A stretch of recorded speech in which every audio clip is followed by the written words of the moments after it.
Olá, queridos irmãos, Deus abençoe a sua preciosa vida, Deus abençoe a sua leitura, seu plano de leitura anual da Palavra de Deus. E nessa semana, na leitura dessa semana, nós adentramos o relato de João, estamos ainda no Evangelho de João, e agora adentramos no relato a respeito da crucificação de Jesus Cristo. Que nós podemos perceber quanto sofrimento o nosso Salvador enfrentou por amor dos seus escolhidos. Vergonha, dor, escárnio, zombarias, passou necessidades, esbofeteado e por fim entregou o Espírito. As profecias relacionadas ao Messias, o servo sofredor, se cumpriram. Como Isaías mesmo profetizou, certamente ele tomou sobre si as nossas enfermidades, as nossas dores, levou sobre si. E nós o reputávamos por aflito, ferido de Deus e oprimido. Mas ele foi traspassado pelas nossas transgressões e moído pelas nossas iniquidades. O castigo que nos traz a paz estava sobre ele, e pelas suas pisaduras fomos sarados. Todos nós andávamos desgarrados como ovelhas, cada um se desviava pelo caminho, mas o Senhor fez cair sobre ele a iniquidade de nós todos. Ele foi oprimido e humilhado, mas não abriu a boca. Como cordeiro foi levado ao matadouro, e como ovelha muda perante os seus tosqueadores, ele não abriu a boca. Por juízo opressor foi arrebatado de sua linhagem, quem dela cogitou? Porquanto foi cortado da terra dos viventes. Por causa da transgressão do meu povo foi ele ferido. Designaram-lhe a sepultura como os perversos, mas com o rico esteve na sua morte, posto que nunca fez injustiça, nem dolo algum se achou em sua boca. E diante de tudo isso, a sepultura, a morte, não puderam detê-lo. Ao terceiro dia ressuscitou. Não vimos essas coisas acontecerem, mas como Jesus disse a Tomé, bem-aventurados são os que não viram e creram. Essas verdades estão em nossos corações e, de fato, cremos pela fé que Jesus é o Cristo, o Filho de Deus, e em seu nome temos vida. O mesmo João do Evangelho é o mesmo João das cartas. Nelas, ele evidencia aquilo que ouviu, viu, apalpou a respeito do verbo da vida. Aqui recordamos o primeiro capítulo do Evangelho de João. O verbo se fez carne, habitou entre nós. Vimos a sua glória, glória como a do unigênito do Pai. João então anuncia como testemunha ocular os fatos a respeito de Jesus, para que outros irmãos tenham comunhão com ele, ou seja, para que haja o mesmo pensamento, a mesma fé, o mesmo propósito, a mesma esperança em todos os corações dos fiéis em Cristo Jesus. Isso se faz necessário, pois existem muitos falsos profetas, não apenas nos dias de João, como também nos nossos dias, que se levantam para enganar o povo de Deus.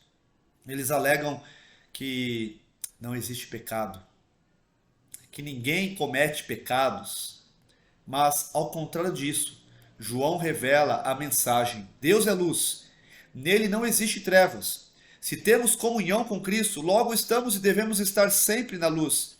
Precisamos então de Cristo, pois o perdão só encontramos nele. E caso alguém afirme não ter pecado, fazemos Cristo mentiroso, e com isso declara que não necessita de salvação, não necessita da cruz. João mesmo escreve: Filhinhos, não vos deixeis enganar por ninguém. Aquele que pratica a justiça é justo, assim como ele é justo. Aquele que pratica o pecado procede do diabo, porque o diabo vive pecando desde o princípio. Para isso se manifestou o Filho de Deus, para destruir as obras do diabo.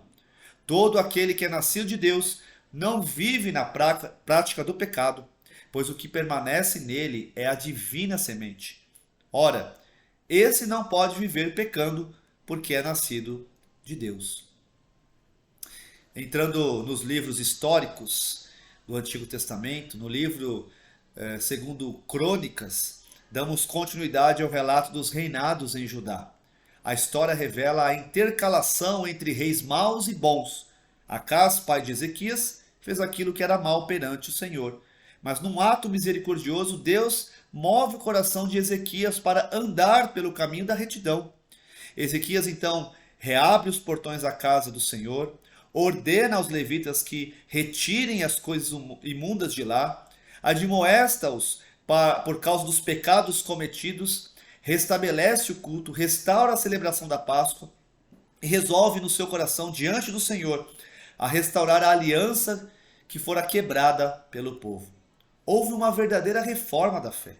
Todo esse movimento de restauração encontramos desde o capítulo 29 até ao final do capítulo 31 de 2 Crônicas. No capítulo 32, vemos Senaqueribe se levantando contra Judá e afrontando ao rei e ao Senhor, comparando-os àquelas mesmas nações que tentaram resistir ao seu poder, mas ruíram, e comparando o Senhor com os deuses dos povos da terra, obras das mãos dos homens. Em oração, o profeta Isaías e Ezequias se colocaram diante do Senhor, e sem enviar uma tropa sequer, venceu o exército inimigo através do anjo do Senhor. Todos os homens valentes daquele exército inimigo foram destruídos. Mas, diante da vitória e de todos os benefícios, não devemos nos orgulhar. Esse foi o pecado de Ezequias, o que trouxe grande ira sobre Judá e Jerusalém. Depois do reinado de Manassés, encontramos o relato do rei Josias. Então vem Ezequias, vem Manassés e agora o rei Josias. Mais uma vez o Senhor movendo o coração do rei para realizar a sua vontade. Manassés foi um rei mau, um rei cruel. E Josias foi um rei bom. Deus é o dono da história e manifesta a misericórdia e bondade ao seu povo. Josias, então, restabelece o culto, restaura o templo, renova a aliança com o Senhor. Esse importante ato acontece quando o livro da lei é encontrado na casa do Senhor. O escrivão Safã lê este livro ao rei Josias e, ouvindo as palavras, ele se quebranta por conta dos pecados cometidos pelos pais e pela ira do Senhor que estava sobre o povo. Mais uma vez, há um movimento de restauração da aliança de Deus. E nós então podemos perceber na história da igreja, na história do povo de Deus, que sempre há esse movimento. O coração do povo sempre tende a buscar aquilo que mais agrada a ele. E Deus, por conta da sua aliança, sempre trazendo o povo para perto de si. Percebemos o cuidado de Deus com o seu povo, levantando liderança piedosa e castigando o pecado como um pai disciplinador. Na leitura dos Salmos, teremos a oportunidade de declarar a nossa fé no Deus misericordioso, bondoso e amoroso, e a nossa confiança naquele que protege, cuida, dirige e disciplina as nossas vidas por amor do seu nome. Salmo 86, versos 11 e 13, diz assim: Ensina-me, Senhor, o teu caminho, e andarei na tua verdade. Dispõe-me o coração para só temer o teu nome. Dar-te-ei graças, Senhor, Deus meu, de todo o coração, e glorificarei para sempre o teu nome, pois grande é a tua misericórdia para comigo, e me livraste a alma do mais profundo poder da morte. E por fim, queridos, nos colocamos à disposição dos irmãos para esclarecimentos, para dúvidas.